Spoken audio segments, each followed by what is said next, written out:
இந்த வீடியோவில் 10th ஸ்டாண்டர்டோட second detail question unit number 8. Critically examine the civil disobedience movement as the typical example of Gandhian movement. So, சட்டமறுப்பு இயக்கம் civil disobedience movement as the typical example of Gandhian movement. Typical அப்படின்னு சொன்ன குறிப்பிடத்தக்க ஒரு உதாரணம் அல்லது எடுத்துக்காட்டான உதாரணம் காந்திய இயக்கம்தான் இது என்பதனை பற்றி நாம் ஆய்வு செய்ய வேண்டும். Typical example of Gandhian movement. So ஒரு குறிப்பிடத்தக்க உதாரணம் அல்லது ஒரு எடுத்துக்காட்டான உதாரணம் காந்திய இயக்கத்திற்கு அப்படிங்கிறத நம்ம பார்க்கலாம். A pledge was taken to attain Purna Swaraj non-violently through civil disobedience movement. என்னன்னா பிளட்ஜ்னா உறுதிமொழி வாஸ் டேக்கன் அப்படின்னா எடுக்கப்பட்டது, ஒரு உறுதிமொழி எடுக்கப்பட்டது. என்ன உறுதிமொழி? டு அட்டைன் சுவராஜ் பூர்ண சுயராஜ் நான் வயலண்ட்லி த்ரூ சிவில் டிசோபீடியன்ஸ், முழுமையான சுயராஜ்யத்தினை அடைவது என்ற உறுதிமொழி எடுக்கப்பட்டது. ஸோ நான் வயலண்ட்லி அப்படின்னா அகிம்சையான முறையில், வன்முறை இல்லாமல் அகிம்சையான முறையில், அகிம்சை முறையில், த்ரூ சிவில் டிசோபீடியன்ஸ் சட்ட மறுப்பின் மூலமாக, சரியா, இன்க்ளூடிங் நான் பேமெண்ட் ஆஃப் டாக்ஸஸ், அதாவது வரி கொடுக்காமல் இருப்பது. நான் பேமெண்ட்னா கொடுக்காமல் இருப்பது, வரி கட்டாமல் இருப்பது.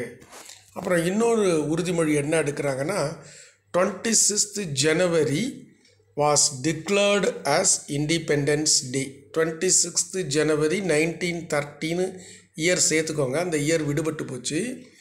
26 January 1930 was declared as Independence Day. So ஒரு உறுதிமொழி எடுத்துக்கிட்டாங்க, இன்று நமக்கு விடுதலை நாள் அப்படின்னா என்ன, போராட்டத்தை துவக்கிட்டாங்க அப்படின்னு அர்த்தம். ஸோ என்னன்னா முழுமையான சுயராஜ்யத்தை அடைய வேண்டும், வன்முறை இல்லாமல் சட்ட மறுப்பு இயக்கத்தின் மூலமாக வரி கொடுக்காமல் இருப்பது உட்பட என்ற ஒரு உறுதிமொழியை மேற்கொண்டார்கள். 26 ஜனவரி மாதம் 1930 சுதந்திர தினமாக அறிவிக்கப்பட்டது. சரியா? அடுத்தது, the Indian National Congress authorised Gandhi to launch the movement. So Indian National காங்கிரஸ்ங்கிறது ஒரு கட்சி, ஒரு இயக்கம். அந்த இயக்கம் ஆத்தரைஸ்டு அப்படின்னா அதிகாரம் அளித்தது, ஆத்தரைஸ்டுனா அதிகாரம் அளித்தது காந்தி. ஸோ காந்தியடிகளுக்கு அதிகாரம் அளித்தது என்னவா? To launch the movement. இந்த சிவில் டிசோபீடியன்ஸ் மூமெண்ட்டை ஆரம்பிப்பதற்கு காந்தியடிகளுக்கு அதிகாரம் அளித்தது இந்திய தேசிய காங்கிரஸ் என்ற ஒரு இயக்கம். சரியா? அடுத்தது சால்ட் சத்தியாகிரகா மூமெண்ட். அதில் சிவில் டிசோபீடியன்ட் மூமெண்ட்டில் உப்பு சத்தியாகிரக இயக்கத்தை பார்க்கலாம். A charter of demands was presented to the viceroy Lord Irwin. So பிரிட்டிஷ்காரருக்கு வைஸ்ராய் என்பது ஒரு பதவியோட பேர். அதில் லார்டு இர்வின் அப்படிங்கிறவர் அந்த வைஸ்ராய் என்ற பதவியில் இருந்தார். அவருக்கு ஒரு சார்ட்டர் ஆஃப் டிமாண்ட்ஸ், கோரிக்கைகள் கொண்ட ஒரு சார்ட்டர், அதாவது ஒரு கோரிக்கைகள் கொண்ட ஒரு ஒன்றை கொடுக்கிறார்கள், லார்டு இர்வினிடம் கொடுக்கிறார்கள். சரியா? when the viceroy did not respond, respondedனு போட்டிருக்கு, தவறு அது, did not respond, ஈடியை அடிச்சிடுங்க, ஈடி வரக்கூடாது, did not வந்தால் ப்ரெசன்ட் டென்ஸ் தான் வரணும். ஸோ அந்த ஈடியை ரிமூவ் பண்ணிடுங்க. when the viceroy did not respond to the charter of demands, Gandhi launched the civil disobedience movement. So viceroy வந்து இந்த மக்களுடைய கோரிக்கைகள் கொண்ட அந்த சார்ட்டரை எந்தவித பதிலும் அளிக்காத காரணத்தினால் காந்தி லான்ச்டுன்னா ஆரம்பித்தார். சட்டமறுப்பு இயக்கம், சிவில் டிசோபீடியன்ஸ் மூமெண்ட், சட்டமறுப்பு இயக்கத்தை காந்தியடிகள் ஆரம்பித்தார்கள். எப்போது? வைஸ்ராய் அந்த சார்ட்டர் ஆஃப் டிமாண்ட்ஸுக்கு எந்த ஆன்சரும் பண்ணாமல் இருந்ததுனால். The inclusion of abolition of salt tax was a brilliant tactical decision. So ஒரு அபாலிஷன் ஆஃப் சால்ட் டேக்ஸ், உப்புக்கு வரி விதித்ததை அகற்ற வேண்டும், நீக்க வேண்டும். அபாலிஷன்னா இந்த இடத்துல நீக்க வேண்டும். ஸோ உப்புக்கு வரி விதித்ததை நீக்க வேண்டும் என்பதை சேர்த்தது உட்படன்னு அர்த்தம் இன்க்ளூஷன்னா. அது ஒரு பிரில்லியன்ட் டாக்டிக்கல் டிசிஷன். அது ஒரு புத்திசாலித்தனமான ஒரு முடிவு. ஸோ ஒரு புத்திசாலித்தனமான முடிவு எது அப்படின்னு பார்த்தீங்கன்னா, inclusion of abolition of salt tax. Gandhi set out from Sabarmati Ashram with the 78 inmates on 12th March 1930. So தேதி கொடுத்துருக்காங்க 12th March 1930. எத்தனை பேர்? 78 inmates. எங்கிருந்து புறப்பட்டார்? செட் அவுட் அப்படின்னா துவக்கினார்கள், புறப்பட்டார்கள் அப்படின்னு அர்த்தம். காந்தி புறப்பட்டார். செட் அவுட் அப்படின்னா புறப்பட்டார். எங்கிருந்து? ஃப்ரம் சபர்மதி ஆஷ்ரம். எத்தனை பேரோட? 78 inmates. தேதி 12th March 1930. The procession became larger when hundreds joined along the march. procession அப்படின்னா ஊர்வலம். உப்பு சத்தியாகிரகத்துக்கு ஊர்வலமாக போகிறாங்க. அந்த ஊர்வலம் பெரிதாக மாறியது. became larger, மிக பெரிதாக மாறியது. எதனால்? when hundreds joined along the march. அந்த மார்ச்சு தொடர்ந்து போய்கொண்டிருக்கும்போது அந்த மார்ச்சில் நூற்றுக்கணக்கான மக்கள் இணைந்து கொண்டார்கள். ஜாயிண்டுன்னு என்ன? இணைத்து கொண்டார்கள். அதனால் அந்த ஊர்வலம் பெரிதாக மாறியது. Gandhi covered a distance of 241 miles in 24 days to reach Dundee on 5th April 1930. காந்தியடிகள் 241 மைல் தூரத்தினை கடந்தார்.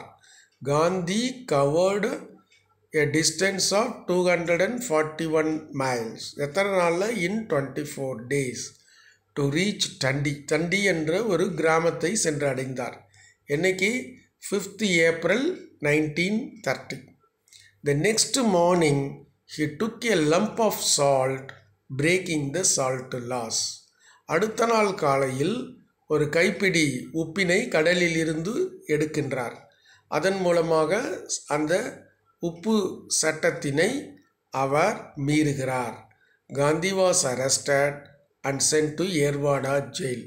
காந்தி கைது செய்யப்பட்ட ஏர்வாடா சிறைக்கு அனுப்பப்பட்டார். Other forms of protest. இந்த போராட்டத்தின் வேறு வடிவங்கள் என்னன்னு பார்த்தீங்கன்னா, பாய்காட் ஆஃப் ஃபாரின் கிளாத், அதாவது அந்நிய உடைகளை புறக்கணித்தல். பிக்கெட்டிங் ஆஃப் லிக்கர் ஷாப், சாராயக்கடை மறியல். நான் பேமெண்ட் ஆஃப் டாக்ஸஸ், வரி கொடாத இயக்கம். பிரேக்கிங் ஆஃப் ஃபாரஸ்ட் லா, காட்டுக்கு சம்பந்தப்பட்ட சட்டத்தை மீறுவது. வேர் அடாப்டட், வேறு சிலவற்றையும் மக்கள் பின்பற்றினார்கள். மாஸ் மூமெண்ட்டுன்னு சொல்கிறோம் இல்லையா?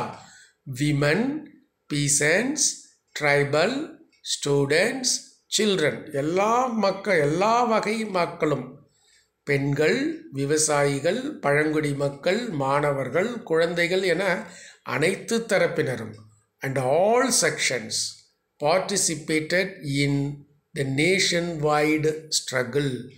இந்த நாடு முழுவதும் நடந்த போராட்டத்தில் அனைத்து தரப்பு மக்களும் பங்கேற்றார்கள். பார்ட்டிசிபேட்டட்னா பங்கு பெற்றார்கள். அந்த அனைத்து தரப்பு மக்களும் யாருன்னு பார்த்தீங்கன்னா, women, peasants, tribal, students, children and all sections. சரியா? அடுத்தது ரவுண்ட் டேபிள் கான்ஃபரன்ஸ், வட்டமேஜை மகாநாடு. Lord Irwin held talks with Gandhi, resulted Gandhi Irwin pact. அந்த வைஸ்ராய் இருந்தார் பார்த்தியா, லார்டு இர்வின், அவர் பேச்சுவார்த்தை நடத்தினார் காந்தியோடு. Lord Irwin held talks with Gandhi. So அதன் விளைவு என்னென்னா காந்தி இர்வின் ஒப்பந்தம். ரிசல்டட்னா விளைவுகள். விளைவு என்னவாச்சு? Gandhi Irwin pact. அடுத்தது the British agreed to release political prisoners. பிரிட்டிஷ்காரர்கள் ஏற்றுக்கொண்டார்கள் அரசியல் கைதிகளை விடுதலை செய்ய. The British agreed to release political prisoners. ஒரு point. Return of confiscated land. கான்ஃபிஸ்கேட்டட்னா பறிமுதல். பறிமுதல் செய்யப்பட்ட நிலங்களை திருப்பி கொடுத்தார்கள். And lenient treatment on resigned government employees. So ஒரு நல்ல முறையில் நடத்தினார்கள் அரசு பணியாளர்களை. எந்த அரசு பணியாளர்கள் எல்லாம் ராஜினாமா செய்தார்களோ அவர்களுக்கு ஒரு மென்மையான போக்கினை கடைபிடிக்க வேண்டும். இதெல்லாம் அவங்க இர்வின் ஏற்றுக்கொண்டார். எதெல்லாம் ஏற்றுக்கொண்டார்? Release of political prisoners, return of confiscated land, lenient treatment on resigned government employees. புரியுதா? அதாவது அரசியல் கைதிகள் விடுதலை, பறிக்கப்பட்ட நிலங்களை மீண்டும் ஒப்படைத்தல், ராஜினாமா செய்த அரசு ஊழியர்களுக்கு மென்மையான அவர்களை நடத்துதல். It permitted coastal people to make salt. So இந்த லார்டு இர்வின் ஒப்பந்தமானது கடற்கரையோர மக்களை உப்பு தயாரிக்க அனுமதித்தது. It permitted coastal people to make salt. Gandhi attended the second round table conference. Gandhi இரண்டாவது வட்டமேஜை மாநாட்டில் கலந்து கொண்டார். The conference ended without any result. ஆனால் இந்த மாநாடு எந்தவித விளைவும் இல்லாமல் முடிந்தது. ஸோ அந்த மாநாட்டில் எந்தவித ஒரு நல்ல முடிவும் எட்டவில்லை. ஆன் ரிட்டர்னிங் டு இந்தியா, இந்தியாவிற்கு திரும்பி வந்தவுடன் he revived the civil disobedience moment. மீண்டும் அந்த சட்ட மறுப்பு இயக்கத்தை தொடர்ந்து நடத்தினார். ஸோ இதனால் இது ஒரு typical example of Gandhian movement என்பதை நாம் நிரூபித்து விட்டோம். சரியா? இதையும் நல்லா படிச்சுக்கோங்க. இது 2வது கொஸ்டினும்.